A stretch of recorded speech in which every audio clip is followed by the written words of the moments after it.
What's going on, y'all? I'm back with another video about the Navy. This video is going to be about the culinary specialist rate. I'm going to give y'all the pros and cons about the CS rate. So I'm going to tell y'all some stuff what your recruiter might not tell you if he tells you that you happen to have to pick the culinary specialist rate.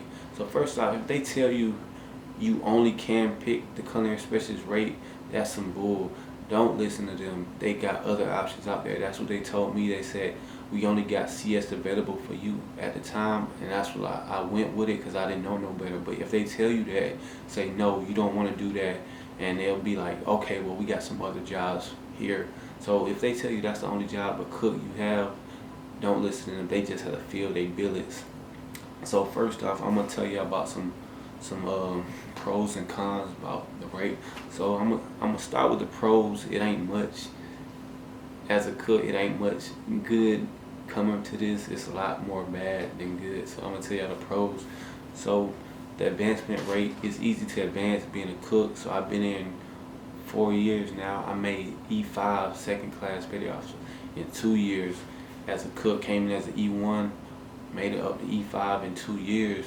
And that's because the percent when you making for the next rank, it's a higher percent for the rate. So when I took it, it was like, I think it was like 30%. That's low, but it's high enough to pass. It ain't like 6% or 4%. So it's easy to rank up being a cook.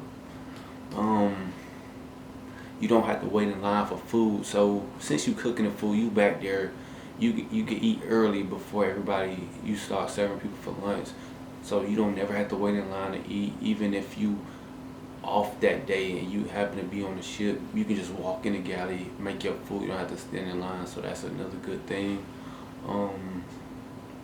You make good connections being a cook. So everybody needs food. Everybody want to eat. Everybody want to hook up. So you being a cook, say you cook somebody some food and they'll wash your clothes, or you can cook somebody some food, sell them aside some food, and they can give you some new boots. So you making connections. Everybody want to be cooks, hookups. So you always gonna meet people that will do hookups with and exchange goods. Especially when you're on deployment where you don't have much resources, but you always gonna be the first person to get hooked up because you're gonna have the food, and everybody want the food and snacks. So being stationed, you can get stationed anywhere being a cook, because everywhere you gotta eat. So they gonna have dining facilities and ships everywhere. So cooks can get stationed anywhere. Hawaii, the White House, overseas, it don't matter. You can get stationed anywhere being a cook. You can cook what you want. So say for the meal for lunch, it's some pot roast and catfish, something that's not really appetizing. You being a cook, you can make your own thing back there, kind of fix up your own meal. You don't have to eat what everybody else eating being a cook.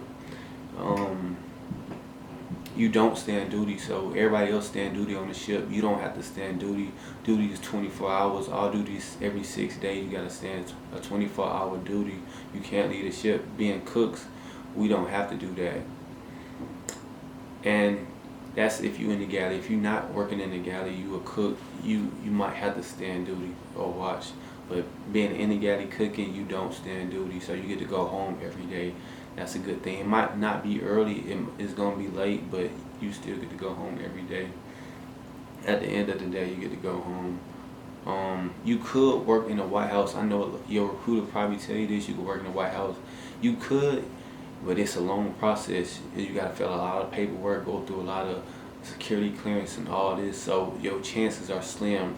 And when you work in the White House, you're not actually cooking for the president. He got his own cooks there. You cooking for the president's staff, so you can get for the president's secretary, all his people that work for the president. You not cooking for the president. So when they say you work in the White House, you working in the White House, but you're not cooking for the president. So you might see him, you might not.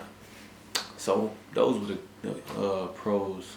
Now I'm gonna talk about the cons. It's a lot of cons because I'm gonna just go through it. So it's early mornings being a cook.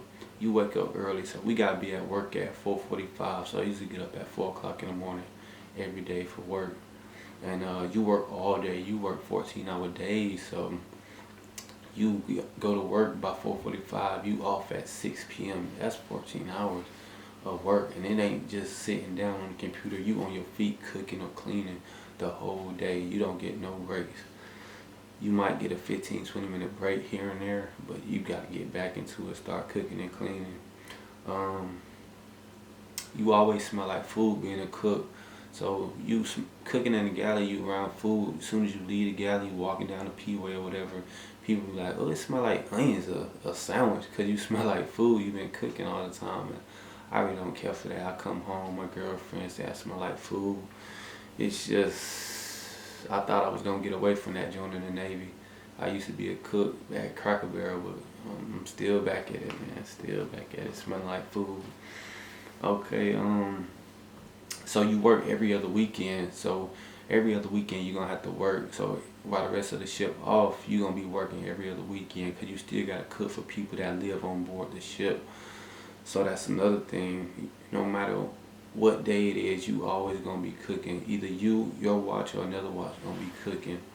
Because you are essential personnel. So if we have a snow day, the rest of the ship will be off. But since you cooks, you got to be at work for that day.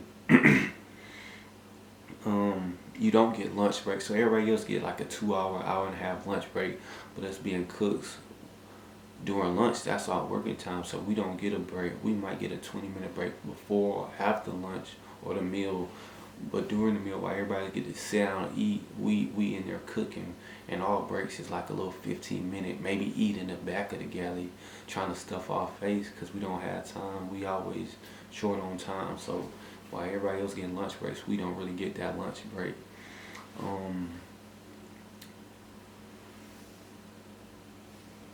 You have field days once a week. So a field day is when you clean the whole galley top from bottom, every corners, crevices.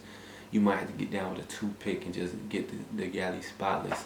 That's once a week. Usually it's underway when you do this. Every Thursday we did a field day that could last till like 1 in the morning, and you up at 4:45, 6 o'clock, and you cooking all day. And after you finish cooking, you got a field day from like 8 to 1 in the morning. So that's like a 20-hour almost work day.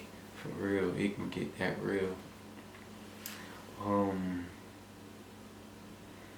Underways in deployment, you work every day. You don't get no days off. So I was on a 9-month deployment. We worked every day, 12-hour, 14-hour days every day. The only day we got off was when we hit the port to go have liberty. But you don't want to sleep while you in different countries, so you out partying.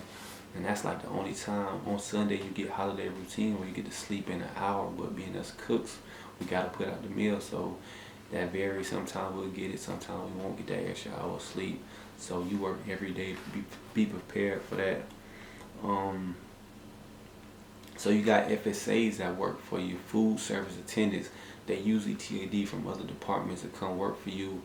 And you know they come to your division, they don't care because that's not their rate, so they just lollygagging and playing around. So you like a babysitter sometimes, you feel like, because you gotta watch them, always looking for them, they skating off, and that's just another headache that comes with the job. You have to clean staterooms, so the officers' room, you have to make their bed sometimes, clean their toilets. So it's more than just cooking. You gotta take out trash, maybe wash dishes. You gotta clean staterooms, make beds, do laundry for them. It's more than just cooking. So you like hospitality, that all falls under the CS rate. People always gonna be kind to you because you a cook. Because to be a cook, you gotta score. You can score like a 35 on the ASVAB test to be a cook. So a lot of people. But yeah, I'm out though. That's all I got right now. All right.